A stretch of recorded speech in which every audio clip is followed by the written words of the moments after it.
जनतेच्या हक्काचं खुलं व्यासपीठ, आवाज जनसामान्यांचा. Live Maharashtra one news.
आम्ही दोघांनी मिळून जे काही कामं केले तसे जसं मला मिळालं, माझे 35 वेगळे आणि त्यांनी त्यांच्या केलेल्या कामाचे 25 वेगळे, असं आम्ही 50च्या पुढे गेलो असं धरून चालू.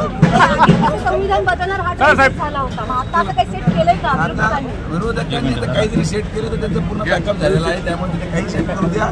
निवडून महायुतीचे येणार आणि संग्राम भैया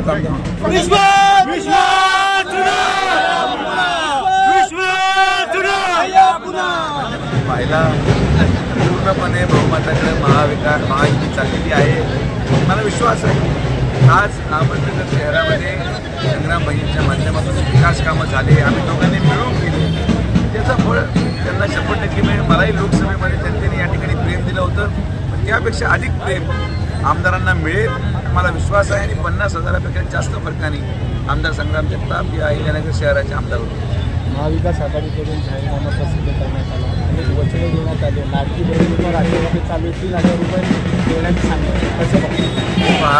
भारतामध्ये प्रत्येक ठिकाणी काँग्रेस आणि त्यांचे मित्रपक्ष वचननामा जाहीर करतात, कारण की त्यांना माहिती आहे की त्यांना पूर्ण करावं लागणार नाही, कारण की जनता त्यांना कधी संधी देणार नाही.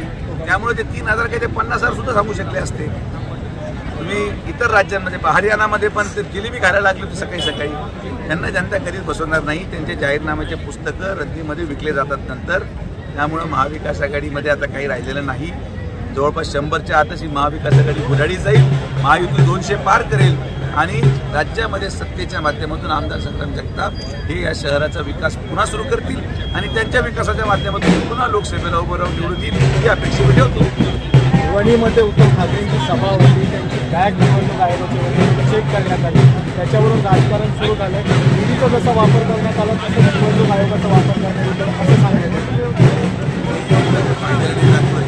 पहिला दुसरा मुद्दा असा की समजा परवा जगन्नाथपुरीहून आलो, जगन्नाथ दर्शन करून आलो, मी विमानतळावर लँड झाल्यानंतर माझी बॅग औरंगाबाद एअरपोर्टला पूर्णपणे ओपन करून स्क्रीनिंग केली गेली. मी साहेबांना एवढा मोठा नाही, मी देखील खासदार आहे, जरा माणूस आहे, त्यामुळे